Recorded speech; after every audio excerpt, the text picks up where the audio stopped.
the secret of the inner earth.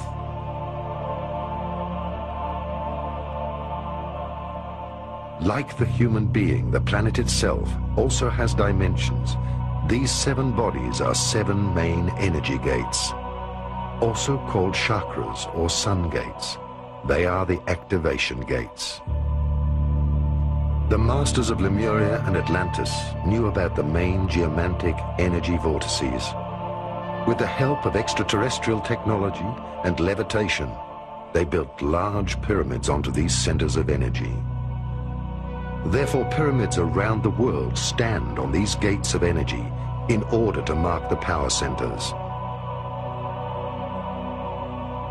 They are situated in the jungles of the Amazon, in the highlands of Mexico, on the ocean floors of the Atlantic and the Pacific, under the desert of Taklamakan, in China, and many other places on Earth. Many of these pyramids were built underground and will be discovered in the near future. Pyramids are the mirror of human evolution with the 4 dimensions. God is the 5th dimension and exists beyond the pyramid. This is why the last stone of each 4-faced pyramid is missing.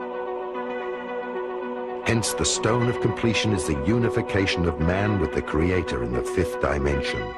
That is the reason why human beings have 5 fingers. They are created for the 5th dimension.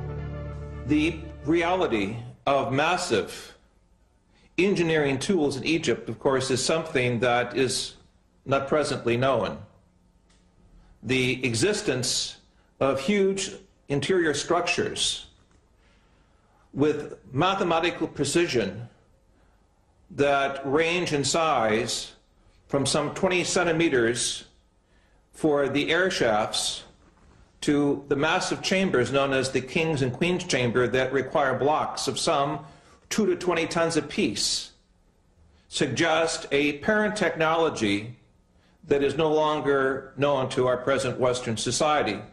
When the documentary Mysteries of the Sphinx was being made, the engineers asked themselves, how could these massive blocks be moved into position? It was obvious from special consultants who were moving upwards of 200 tons that there was no present technology that could take these very large, massive blocks from the quarries and move them up some 480 feet above the surface of the earth unless there was a superior parent technology. In talking with specialists in hypersonic vibrations in New York and Chicago, it was suggested that a type of vibratory source, perhaps a quarter of a mile in length, would have to be necessary as some airborne platform that would require the vibratory mechanisms necessary to move these large blocks into place. Certainly, our use of certain sound techniques inside the chambers show that the Great Pyramid is a type of vibratory laser, and if it can be activated properly, in my interpretation, could allow us to understand how certain sound structures can move massive blocks of stone. The high priests used the pyramids as initiation temples because the energy inside the pyramids was so powerful that students or neophytes, through meditation, were carried into a different dimension of consciousness.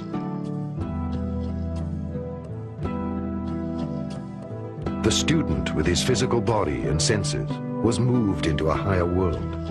Thus he could perceive the spiritual world. Until this very day, another great secret remains. The pyramids were used as natural doors of dimension gates, as openings and doors leading to the inner earth. As much as there is an outer world, there is, because of polarity, an inner world. In other words, the earth is hollow. As things are on a small scale, so they are on a large scale.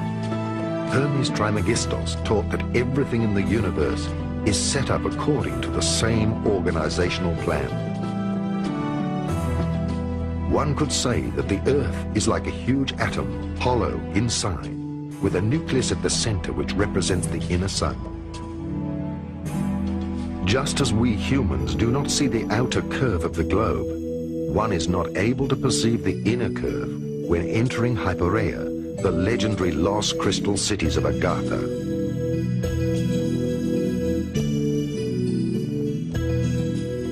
The initiated were able to get in touch with the civilizations of the inner Earth through gates. Until the sinking of Atlantis, this was general knowledge.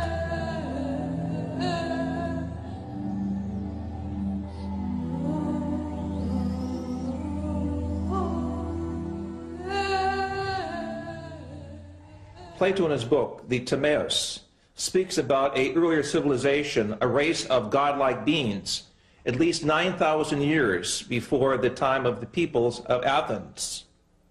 He also speaks of how the great historian Solon refers to Egypt as a colony of Atlantis. It is clear from evidences we have recently made in Mesoamerica, specifically in Guatemala, with the ancient canal system that we have uncovered through remote sensing radar, that it was there in Central America where north and south tectonic plates meet, where there are great statues called the Atlans, that there was indeed some type of civilization that could be called Atlantean. Clearly the evidence is in Egypt of great structures beneath the sands of Giza, as well as the evidences of great structures beneath Gobi in the Far East, suggest that Atlantean models of higher intelligence were over the earth at a much earlier historic period, suggesting that Atlantis was a type of civilization rather than a specific place of people, technology, worship, and belief. Where is the entrance to the inner earth? My feeling is that these are openings several hundred kilometers wide, not more than that. One on the North Pole, one on the South Pole. They may exist in a different dimension. They may be made visible at will or from time to time, depending on certain cosmic and terrestrial conditions. These are more of speculations. However, I know for sure that, for example, polar flights are forbidden to fly straight over the pole. They always deviate away. After a very suspicious crash of a New Zealand airliner, a chartered airliner in late 70s, early 80s, that was supposed to fly over the South Pole looking for the opening of the inner Earth. After Atlantis, only a few nations and river and the Hopi Indians knew of the entrances to huge underground cities.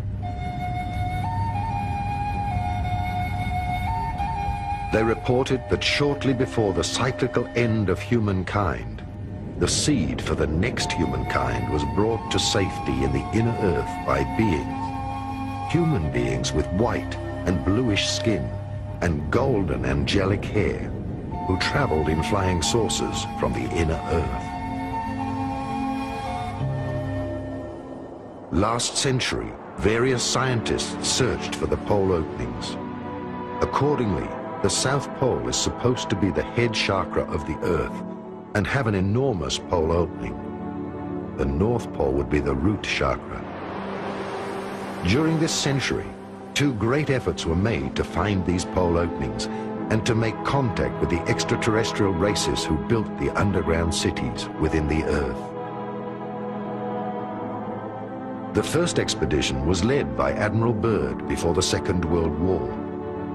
The second was carried out by the secret Tula organization, which pulled the strings behind the Nazis. Both expeditions were successful. Byrd discovered the pole openings during an expedition for the USA.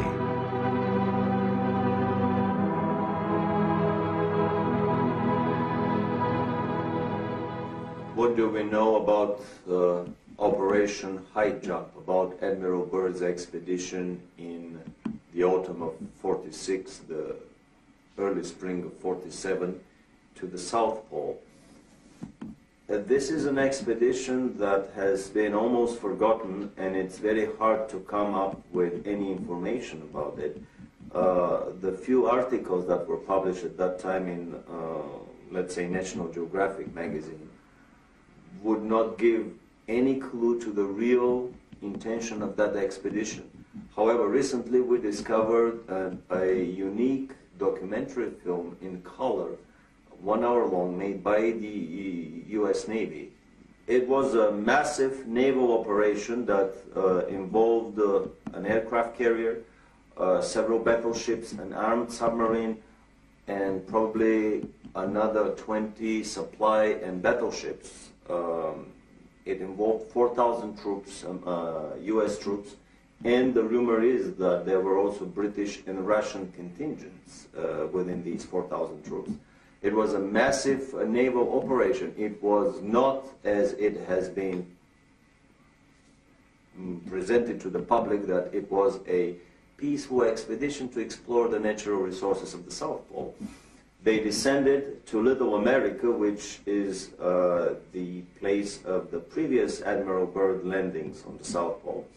And then they started a massive overflight over the whole area of the South Pole, trying to locate the German base that was established there almost 10 years earlier. The Germans started somewhere in 1936-37, seriously exploring the South Pole, and by the time the war ended, the rumor is that they have established a massive underground colony with at least 100,000 scientists, researchers, elite SS troops, children from Hitlerjugend, young boys and girls that were to become the seed of this new and colony that was to be built under the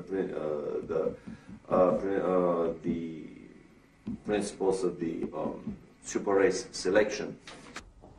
In our research in Africa, the Far East, and in the mountains of South America, we have come across statuary of very grotesque beings who, according to the Indian and shamanistic tradition, went into the earth at a time of a great cataclysm.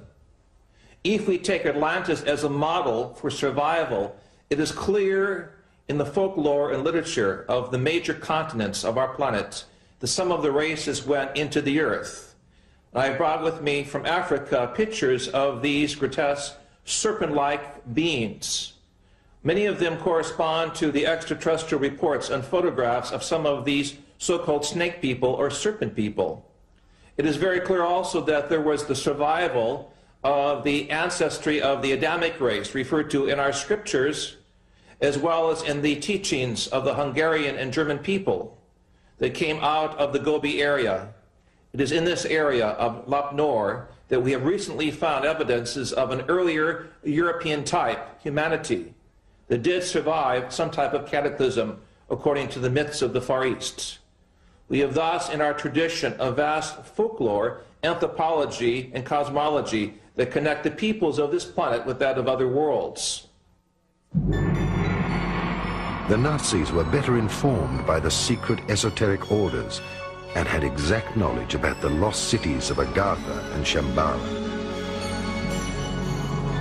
Many of their expeditions involved searching for the entrances into the inner world and the lost techniques of the gods. That is, UFOs, the Ark of the Covenant, and much more. Thus, films like Indiana Jones are not mere fiction. German expedition in search of Agartha.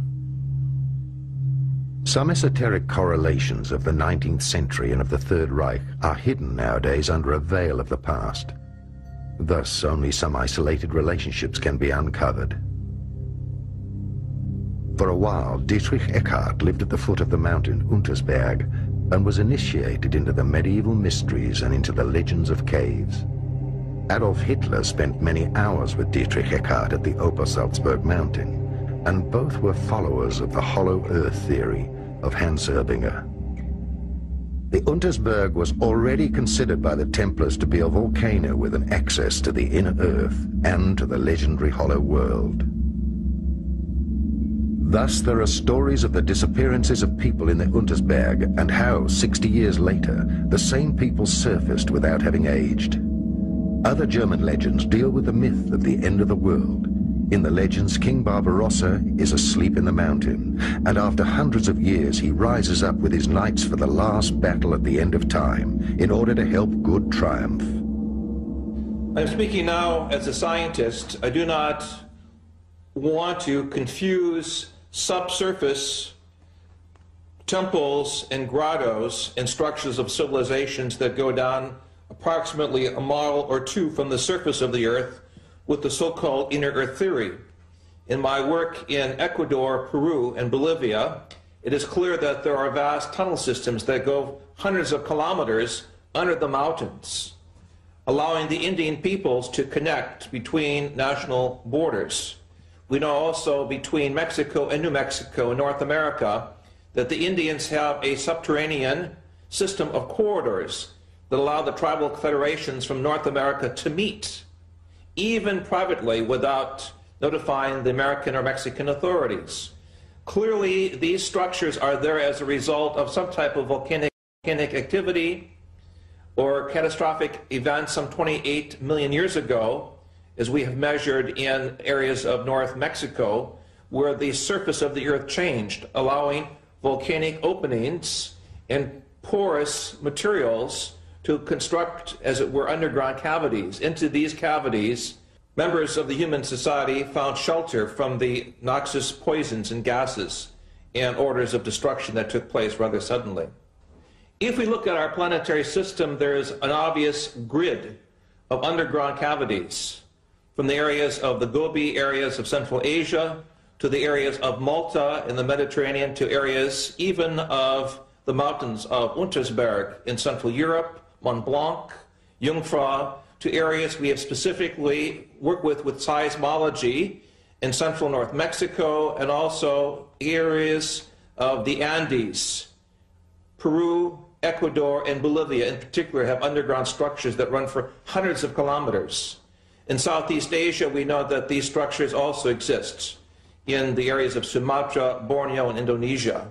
Clearly, throughout the world, there are major areas which seem to be contact points with parallel evolution. Dietrich Eckart shaped Hitler's thinking more than we can imagine today. He also directed him towards a mediumistic education and showed him how to make contact with the spiritual world, in particular with the Germanic gods and the ancient Hypereia people from Agatha. Thus, the leader became a guided one who communicated with the spiritual world and the masters of Agatha. Only when he had developed these mediumistic attributes to the full did Dietrich Eckart propagate the idea of a leader, Führer, in the Tula Society and in the popular esoteric circles.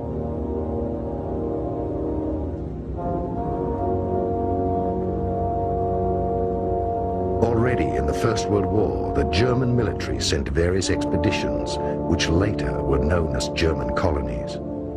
Some esoteric followers, like General Ludendorff, who had access to the foundations and connections to the secret orders and castles, supported the expeditions and their search for the lost cities and treasures of the old Atlantean high cultures. In the early 20s, in a privately financed expedition, Edmund Kiss explored various regions of South America and discovered a wide-ranging system of caves with an opening to the inner earth.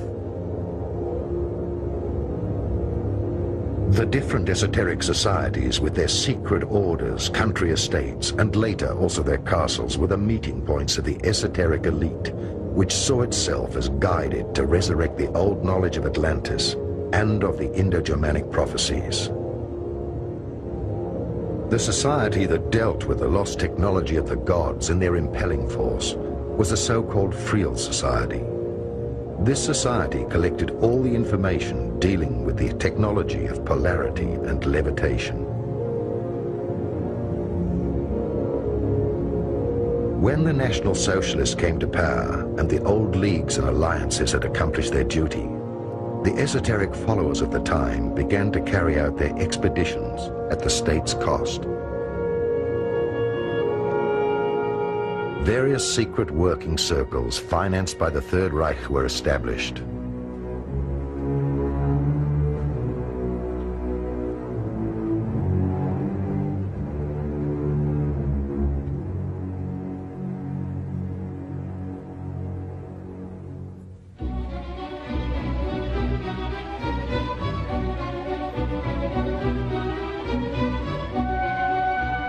The committee of the group, Heirs of the Ancestors, was concerned with the study of races, and some high esoteric followers were contracted to investigate the past of the Aryan race with ordinary archaeologists and scientists. Many Third Reich expeditions were initiated through the orders and foundations. Edmund Kiss went for the second time to South America with an elite group of scientists and the latest technology in order to find and enter into the inner earth and Agartha. Allegedly, they found a spaceship from Atlantis in one of the bigger caves. The secret society Akakor was founded, whose role it was to further explore the technology, even in the event of a war. In the 80s, was ARD television correspondent Karl Brugger killed because he had published a book which alleged an active role of this same society up to the present day? I had the privilege of knowing Karl Brugger, the author of Die Koning van Akakor, many years ago in Brazil, where we worked together with the white Indian peoples of the upper Amazon, who spoke a dialogue very much like an ancient Germanic language and who had contact with the Star people. Tragically, Karl Brugger was killed by someone in the Brazilian establishment who felt he had too much information on the Indian civilizations and perhaps knew too much about the genocide against the Indian peoples taking place. I dedicated my book, The Sphinx on Mars, to Karl Brugger, and in this book I show for the first time the historic pictures that NASA has of the pyramid structures on Mars, as well as pictures of the pyramids in Brazil and South American places, suggesting that there was a historic connection between the planetary grid of energy places marked by pyramids and temples and those of other planetary bodies. Karl Brugger was one of the great historians, journalists, and humanists of the 20th century. It is very important for each of us to try to get in contact with his teaching, his legacy, because it forms the connecting link between the Indian peoples, the earlier Atlantean-type peoples, or what is called in Central America the Atlans, the great giants who are blonde, and the European peoples, to show a connecting bridge between civilizations and centuries. The chronic also refers to the coming of the extraterrestrial peoples, according to the Indians, at the beginning of the 21st century, due to the misuse of science, the destruction of the planetary environment, the imbalance of knowledge, what we call Western civilization, the Untergang des Auslands, will come to a quick change with the appearance of the Star people.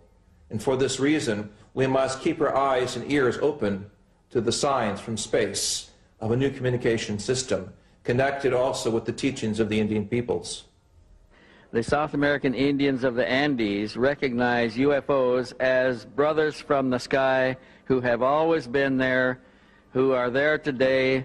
They are not any more unique than an airplane, an airliner flying overhead with passengers aboard.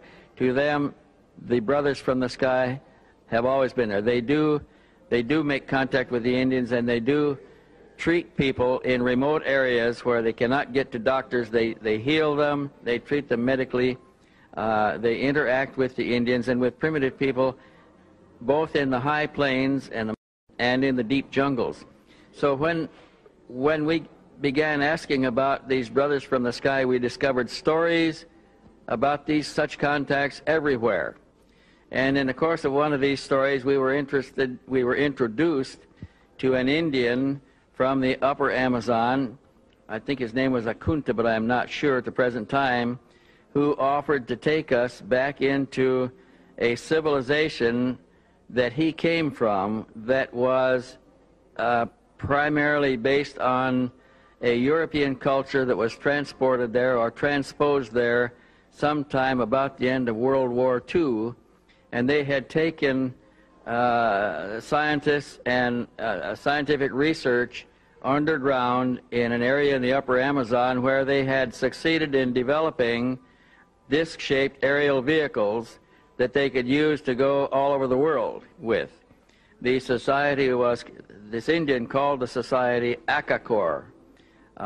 He said that he had guided a German researcher by the name of Brugger, and I think his name was Martin Brugger, B-R-U-G-G-E-R, who was actually taken to the city and was afforded an opportunity to meet with some of the Europeans there. That Indian tribe in that area has many blue-eyed, blonde-haired Indians, and they appear to be descendants of a Germanic a group of people that were taken there sometime in the middle 1940s, and now they have produced children and they are young adults, and a society is flourishing there that is advanced over the contemporary societies around them by a substantial degree. We can take you back there. There is a man who lives in that area. His name is A.J. Gaviard, who will be willing to introduce us to either the Indian that guided Martin Brugger or other Indians from the same tribe who may be willing to take us back far enough to meet some of the members of that society. It's operated as a closed society. They do not come out down the river and enter Western civilizations. When they come out in their spacecraft and pick up what they need and take it back into the society, and they live in a closed environment, pretty much protected by the wilderness of the jungle itself. So it's possible to go back and further investigate the evidence of the existence of Akakor at any time. We can produce people who can do this. We can look at Mr. Brugger's evidence that he published, which was the result of his own research. But I personally am convinced that this society exists, that they have circular disc-shaped craft, that they fly and operate them there, and perhaps some of the disc-shaped craft that we are discovering in the reports of the Indian aboriginals of the highlands, of the upper plateau there, may be some of the vehicles from Akakor. We also know that many of the vehicles that they describe are not from Akakor, that they come from elsewhere. Some of them are extraplanetary. They come from beyond this planet, and they have unique technologies, and they have human beings aboard who are quite different and quite advanced over the contemporary humanity of Earth today. These humans are interacting with the natives down there also, and there is substantial evidence that these extraterrestrial races are directly connected with the earlier civilizations of Tiwanaku, of the Olmecs, of a number of the other earlier civilizations in South America at a time before the last cataclysmic disturbances that changed all the society and reduced it to savagery once more. A further expedition was sent to the South Pole, Expedition Schwabenland, in order to find the land with no ice and to explore the access to the inner Earth.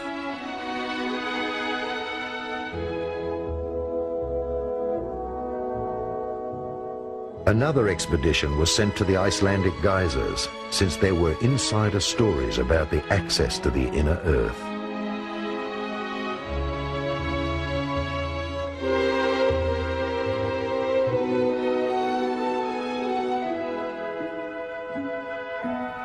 And another expedition was organized by Sven Hedin to the Taklamakan Desert in Tibet in order to find traces of the old culture of Ud.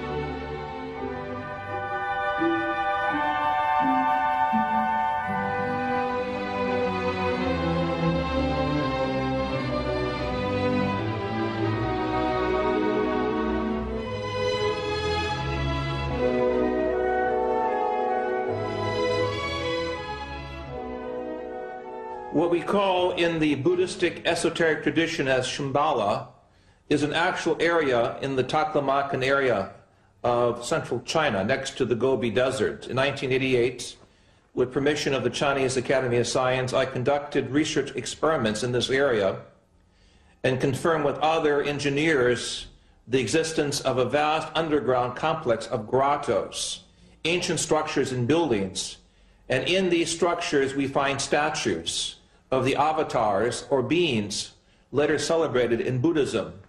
as the bodhisattvas, the beings that came from space, in the Vimana and the Tathagata. These are ancient Sanskrit terms for the vehicles of higher intelligence. In my opinion, Shambhala does exist as an underground, structured civilization that is now being uncovered in Central Asia. And in this area of the Gobi, I believe we will find the origins of the Garden of Paradise, or the Gan Eden, the Garden of Eden, as it is referred to in our book of Genesis. One less-known expedition was led to a mountain in an African desert, since there were stories by the local tribes that there existed a network of caves out of which flying objects emerged, which had also been cited by the German expeditioners. Under the cover name Wielandschmied, all the information about the technology of the inhabitants of the inner Earth, or extraterrestrials, was gathered, and through the SSE-4 was passed on to the engineers of the weapon industry in order to develop the new technology.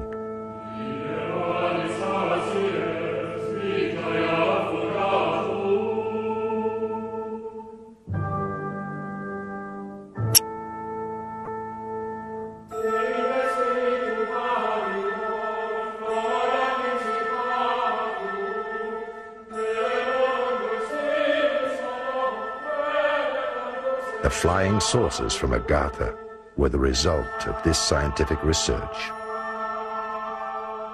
The Nazis made contact with the extraterrestrials of the underground city of Antarctica. They received technical support and instruction for building flying saucers with levitation drives, similar to those used on Venus.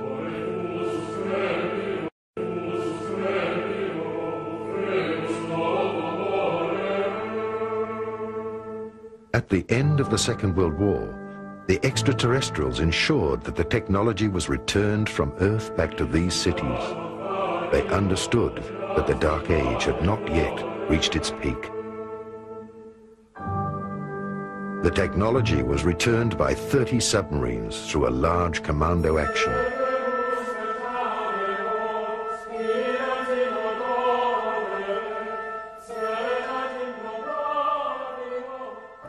Okay, let's pick up the scenario. We were originally talking about the spiriting out of the two spacecraft out of Berlin before the Allies arrived. We said that they were put aboard two submarines. They spent 6 months at sea, and they finally landed in Argentina. Now, from that point, they were taken into Antarctica, into a section of Antarctica called Queen's Maud's Land. And there they disappeared, and they were not heard of for some time. Now, intelligence sources, and of course I was in the intelligence business at that time with the agency, reports indicated that they were in there and they were operative once again. Now, there was a major concern by world powers to go in and capture the technology and the two spacecraft which they knew were in Antarctica. And the intelligence reports indicated that one known as Admiral Byrd was to be recommissioned, and he was to be sent in there to retrieve the two saucers and also the technology and personnel associated with it. Later reports indicated that Admiral Byrd was given 8 months and unlimited funding to go in and pull this thing successfully off. But we also know that within 8 weeks he was totally defeated. Now, the supposition at that point was that there was an advanced civilization and technology, most probably alien. There were with the Third Reich and the SS who was in Antarctica, and that those great and developed technologies were used to defeat Admiral Byrd. And of course, as it turns out, even to date, they're still there. We never did successfully get them. The stories that I have uncovered about the inner Earth is that very early on in the history of the Third Reich, the Nazi elite, and especially Hitler, were trying to establish contact with a civilization living in the inner Earth, which was considered an Aryan civilization of a lot more advanced nature than their brothers, lost brothers living on the surface of the planet. The Thule Society carries the name of the former capital of that civilization, someplace around present-day Greenland, before the previous polar shifts and before Greenland became under ice. Two expeditions were made in the late 30s, early 40s, one attempting to enter the North Polar water opening with a submarine, which proved unsuccessful.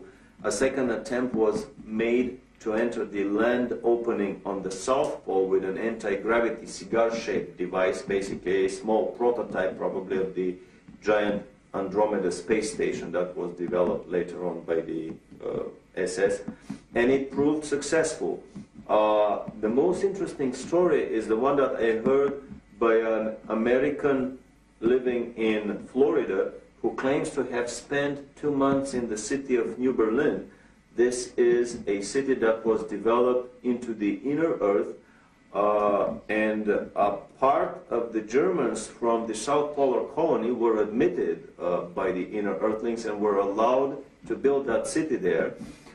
Very strict admission procedures, no previous SS members, no previous concentration camp guards and so on were admitted. The rumor is that the present-day city of New Berlin is about 2 million people of population, that they have built there most of the buildings that Hitler's personal architect, Spee, was planning to build. They're traveling on Icelandic passports. They are basically the new master race that is probably planned by the Illuminati to repopulate the planet. And there is even a rumor that there is a New Berlin embassy in Washington on an unmarked floor of a high-rise building. You probably punch a code on the elevator buttons, and when the elevator stops on that floor and the doors open, you see the sign of New Berlin in the lobby. The kids of the New Berliners study in major institutions around the globe, Harvard, Oxford, Cambridge, Yale, and basically it is not a Nazi colony that is established in the hollow earth as an enemy of the present-day American and English Illuminati secret government. On the contrary, it is just basically the other side of the same coin. Some would even coin the new word, the Illuminati presence on the planet, that basically the World War II Nazis and the present-day Illuminatis in America are nothing more than the two sides of the same Illuminati coin. So basically, this is a colony, a presence in the hollow earth that has been established with a shoulder-to-shoulder cooperation of the Russians and Americans, organized, orchestrated, and performed through the quiet cooperation of the Illuminati government.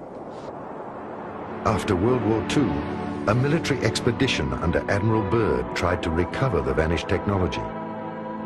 The extraterrestrials let him enter the inner Earth to the Golden City. They delivered a request message for disarmament to the government of the United States. Admiral Byrd had to remain silent until his death, but after he died, his nephew published his diary. In my work with South African, Brazilian, and American geologists at the South Pole, it is clear that under the structures of ice, there are many layers of civilization, suggesting at one earlier point of time when the conditions of the South Pole were different. Clearly, there was some type of civilization there. The evidences of huge dinosaur intelligence suggest that this was one of the possible places for the Garden of Eden. This, of course, is assuming that the shell of the Earth had a different north and south magnetic pole. And with the shifting of the pole, this region became suddenly very, very frigid. And thus, we do not see any evidences on the surface of these so-called earlier conditions of intelligence. However, I believe with the further exploration of the documents that both Admiral Byrd brought to the attention of the world after World War II, and the Brazilian Navy uncovered in 1961 with its subpole expedition, that extraterrestrial intelligence is also operated out of the area of the South Pole. And in that sense, the South Pole is a connecting point with other civilizations, possible extrasolar gardens of paradise. What was it that Admiral Byrd found on the South Pole? Incredibly enough, in an official American Navy documentary film, we found footage of what Admiral Byrd found on the South Pole. He found giant freshwater, never freezing lakes with areas around them that were free of any snow. And in that film, we show footage of the Navy planes landing in these lakes. But even more so, he found, to his amazement, that his planes were disappearing very quickly. A lot of his planes were attacked by anti-gravity devices that were operated by the Germans there, by anti-gravity saucers. A lot of them crashed into invisible barriers and disintegrated in mid-flight. This is an indication that the Germans had already perfected the force field shields, and they were up and operational around the German colony at Neuschwabenland. When he was retreating, basically the whole operation lasted for 1 week. They started at the end of February 47, and by the first week of March, they were through with the whole operation, and much earlier than scheduled, and they departed. And in an interview at Buenos Aires on his way back, Admiral Byrd made the incredible statement that the Third World War would probably be with an adversary coming from the polar regions of our planet, an adversary that has the ability to fly unobstructed from pole to pole. He was referring to the Germans at their South Polar colony at Neuschwabenland that were operating their anti-gravity craft with impunity and could fly circles around the globe, and of course would shoot out of the sky any of the attacking American planes. The inner terrestrials surrounded the entrance gates with an electromagnetic protective dome, which no being or weapon can penetrate. After all this happened, it became the greatest secret of mankind. It started ufology as we know it today. Indeed, there is a second humanity, an inner terrestrial race who had already built cities in the inner earth before the sinking of Atlantis. These extra and inner terrestrial races built time gates and anchored these cities on a higher subatomic frequency. After the great purification, these time gates will fall, and at different places there will be once again access to the underground cities.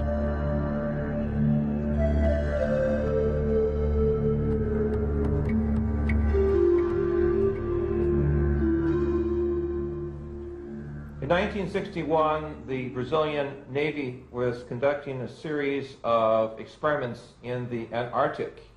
According to one of my colleagues who was in one of the naval ships, suddenly out of the ice packs, a large spacecraft emerges and takes off vertically at a terrific speed, shocking both the American and the Brazilian naval forces that were there.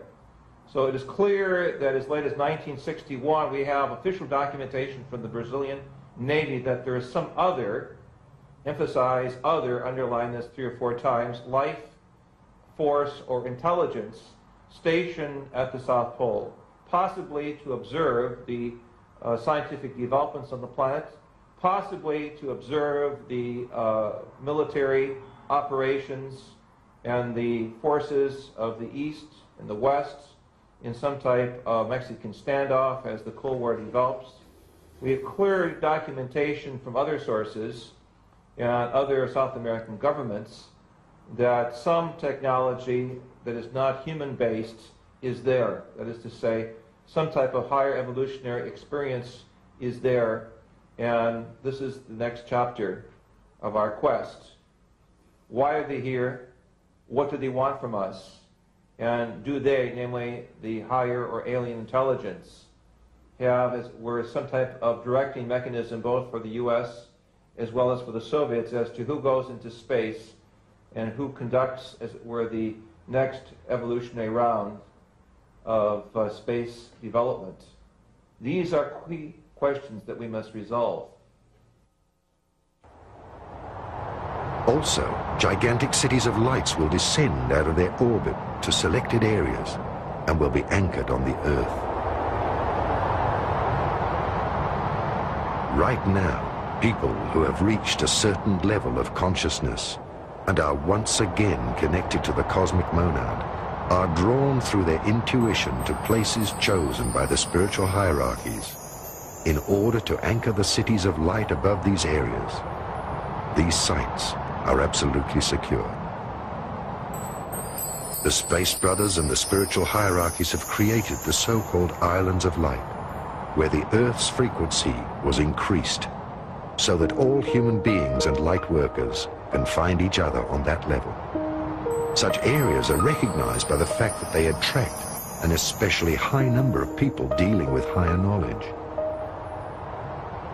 These places have a higher grid anchorage. They are places of power, activated chakras, entrances to inner Earth, and a present UFO surveillance. The Space Brothers are going to pay special attention to these areas when the cataclysms begin, because that is where the seed for the new mankind will be found. That is where the first contacts will occur on a physical and telepathic level. Many small and large centers, shelters of peace, will be established by spiritual people who live together, who work on themselves and teach others. To the new mankind, these sites will be study centers and the new initiation centers for the Universal Brotherhood. These Islands of Light are recognized by the fact that they do not belong to a certain denomination or sect, but that they are open to every reality, and that they know that many roads lead home. The highest goal is to increasingly live our lives and love ourselves. This time there will be no arch, because man himself is the arch. Again, as we raise the consciousness and we transform our body from a state of corporeality, which means this type of substance, you see, and as our atoms and as our molecules and as our energies speed up, the DNA system is totally transformed into a higher octave and a higher frequency, so that there is a whole new strain coming in as a result of this. When we're passing through, for instance, the photon belt, there will be no darkness. It's all light.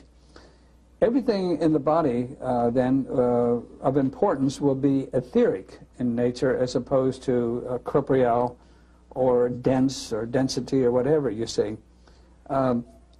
Realities that we accept today will be no more.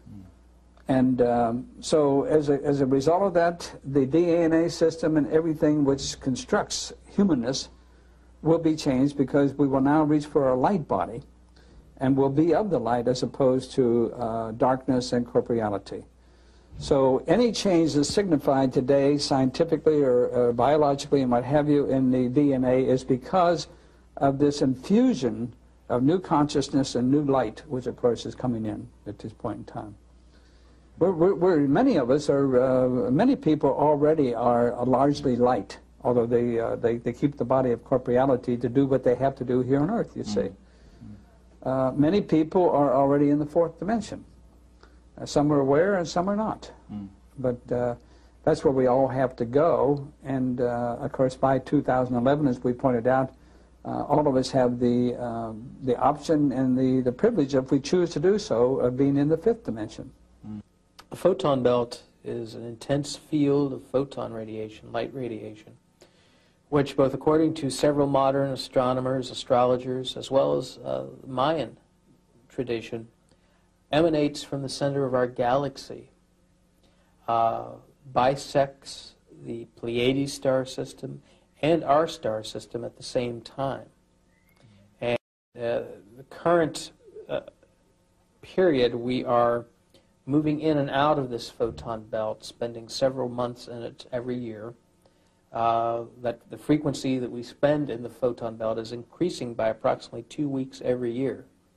And according to the calculations of the Mayan calendar, around the year 2011, 2012 AD, we will be fully within the photon belt, and we will remain within the photon belt until around 4000 AD, according to the current calculations. And some of the work of both Jose Arguelles, other researchers, seems to suggest that the Mayans knew about this cycle, that every so often, many thousand years, we go in and out of the photon belt, that there seem to have been cultural as well as different climactic and earth changes that perhaps were sort of stimulated or affected by the entering and going out of that photon belt in the past history of the Earth. We are changing both DNA and RNA in many of us. Many stones, many vehicles here are changing our chakra systems also. There are no longer 7 chakras in most of us. We are opening up new chakra systems. You'll see much more about this in the next 5 or 10 years also. You'll begin to activate many more of them, and also your DNA and your RNA will not be replicating in the same fashions. There are children who are being born who are conscious when they are born. And this will change also a lot. The Dark Ages. During the rule of a dark age of separation, all knowledge that is passed on and all instructions are tainted. Every religion, for instance, is a sect, a separation from the real divine inner truth of life. Religion is something that happens in God's holiest temple. Man himself in the depth of his heart and in communication with his divine inner self. Throughout the Dark Age, countless fallen sun cosmologies who have dogmatic religious views reached the earth and became our religions. They represented the climax of separation from oneself. God's channels, prophets and mediums received their messages from the God-created and separated dimensions. Most often, the pure messages were mixed with information from the astral worlds and their own ego.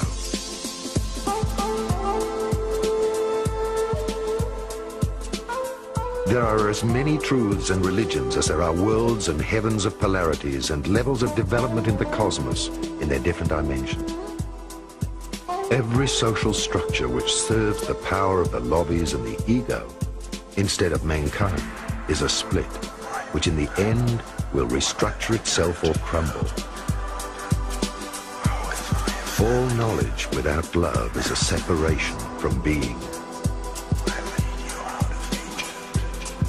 Whilst the old program of the Dark Age runs out with the old lightworkers, the Illuminati, and their plans of a world dictatorship controlling the world of finance, it will disintegrate with the changes on Earth. The new incarnated lightworkers of the Galactic Confederation are already leading mankind into the new golden age.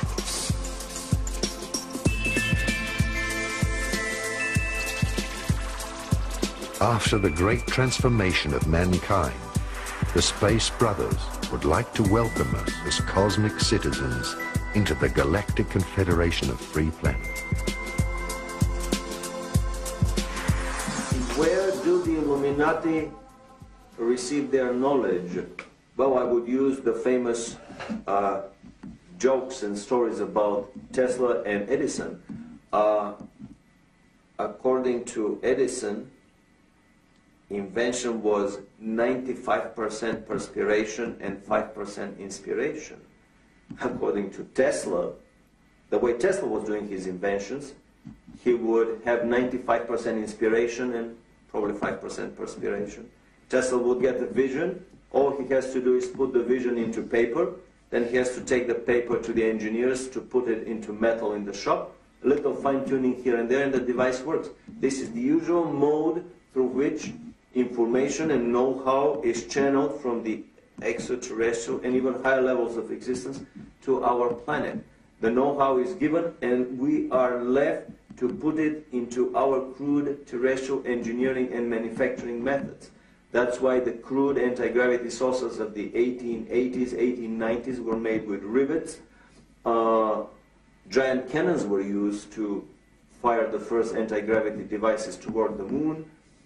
Later on, in the early 1900s, more advanced technologies were used, but always the technology would follow up with our terrestrial one. Why are there two totally different scientific and engineering realities on the planet? Why the mass consumption engineering culture is 50 to 100 years behind the secret culture developed by the Illuminati? I have always had this very big question, very big puzzle in front of me. This is the Promethean dilemma for me. How come that with these incredibly good intentions to elevate the scientific and technological level of our civilization, we end up with the very negative and dismal results of all of these efforts? My feeling is that basically that is the major mode through which the, should I call it the independent angelic presence on the planet, is trying to corrupt the scientific and the political minds of the elite of our planet with visions of grandeur, with technologies that are too far ahead, possibly for our spiritual and moral development, and that are very dangerous, that can explode any minute and basically bring the end of our civilization, as has happened for dozens of times on our same planet. Again, information coming to us from many extraterrestrial revelations about previous illuminated efforts to speed up the evolution on the planet that ended up in very brutal, violent nuclear wars. The Illuminati have an agenda that would probably not be accepted in a normal, open voting system by the majority of the population on the planet. The creation of a new master race with hybridization, experiments done with animals. The first hybrids were done in German concentration camps 50 years ago, and there are people that have seen documentary films about living, walking, breeding hybrids between humans and animals.